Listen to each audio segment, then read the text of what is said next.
Hi, hello, good morning and good afternoon to all of you. Thank you for tuning in. And yes guys, in this video, ang ating pag-uusapan ngayon is paano ba mag-apply as a caregiver here in Canada. During the lockdown guys, as we already know na ang borders or any immigration related programs are closed. Hindi naman siya closed guys, but then naging very slow na ang palakad, although they are still accepting applications from outside Canada. Pero yung process, syempre, very slow ang kanyang process because of this pandemic nga. But then now they are loosening the border and even immigration, and also they have a plan, as I have already mentioned in my previous video, na immigrations plan to accept foreign nationals from any different countries, hindi lang sa Philippines guys, to come here as permanent residents. So the competition is very high, as I have mentioned guys. Pero ito, kung if you are not qualified from those other programs like express entry or skilled, or shall we say federal skilled worker guys, kung hindi kayo qualified dun, meron naman pinaka-easiest way to come here in Canada to pursue your dreams to stay here as a permanent and sponsor your family. Because actually guys, sa new pathway ngayon, you can come together with your family once you are given the work permit guys. So you can come together with your family, but of course money is involved there, especially if you have your kids with you and your husband. So you need to process everything that involves money. But if you want to come here first as a caregiver or a nanny before you will apply for your sponsorship, then it's up to you guys. So that depends on your plan and depends on your situation also. So without further ado, let's go with our minimum requirements. Guys, application here in Canada, whether it is low skilled or high skilled guys, kailangan meron tayong minimum requirements for you to be able to be eligible or qualified to apply in a certain program dito sa Immigration Canada. Kaya ang requirements ng isang nag-a-apply bilang home caregiver or in-home caregiver program dito sa Canada or nanny is dapat your education level is equivalent to a secondary high school graduate dito sa Canada. So anong ibig sabihin nun? Dito is grade 12 sila guys.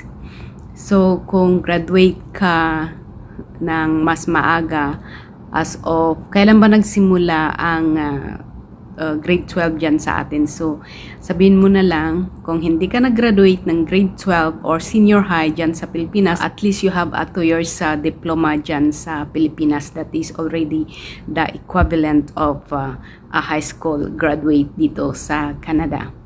And number 2 guys is at least you have, kung wala kang experience. So yung iba kasi na mag-a-apply, especially if they are galing sa Pilipinas, if you don't have any experience, pero dapat meron kang at least 6 months minimum full-time classroom training that is accredited by TESDA sa atin. Kasi pag hindi siya accredited ng TESDA, that will be disqualified kasi hindi yan designated according to the standard of Canada or Canadian education.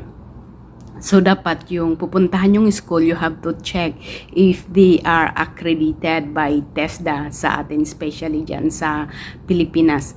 So kung wala kang experience, then you can use that. Or if you have a 1-year experience, especially yung nanggagaling sa Hong Kong, sa Taiwan, sa ibang bansa na meron silang experience as a nanny or a caregiver, they can use that. But as long as you are still in that employer for at least 6 months while you are applying for your applications. And then you have to also remember that you have to get a police clearance from that country where you live within 6 months, guys. Kasi ang hirap ng kumuha niyan, guys, pag kayo ay mag-apply na ng permanent residence. Ang ikatlo is at least you can speak, you can read, and you can understand one of the language dito sa Canada, so which is either English or French. It's either way, guys, during the application or before, kasi yung iba na naririnig ko, yung iba hindi sila kumuha, but then after that ngayon when they are applying for their applications is they are already required to take that English exam.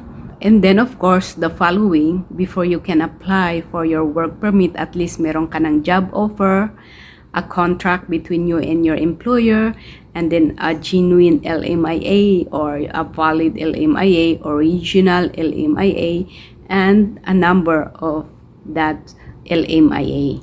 So once you have all those requirements, guys, you can now apply for your work permit. And yes, of course, good luck at ikaw ay nakapasa and you have all those documents. Of course, with the NBI, kailangan yan, birth certificate, marriage certificate. Those are some of the requirements, guys, that you need to prepare. Your diploma, your credentials from the schools, kailangan ang mga yan, guys. So you have to prepare as well. So ang mga sinabi ko lang kanina na requirements is those are the majors. But those also, guys, in BI and everything, kailangan mo ang mga yan, guys. So and then of course your biometrics and medicals, kailangan mo yan, guys.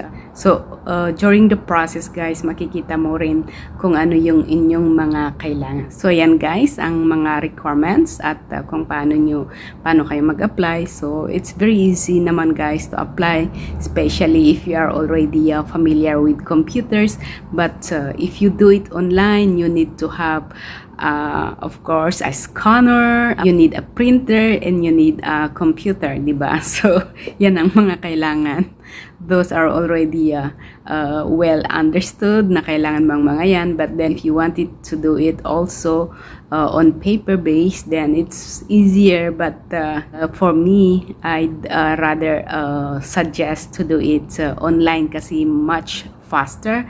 And kung may mga nakaligtaan ka, may nakalimutan kang ilagay doon na mga documents mo, it's easier, guys, to download it again or to send it them through scanner, printer. So much easier ang communication para mas madaling malaman at mas madaling ma-send kung may mga problemas or any issues sa inyong application, guys. So ayan, guys, sana nakatulong ako sa inyo, at kung meron pa kayong mga questions or any help na gusto nyong malaman, just message me or comments down below para kayo ay aking masagot. So but please don't leave this video without subscribing, share and like, and also hit the notification bell, guys, para kayo ay ma-update sa mga susunod ko pang videos.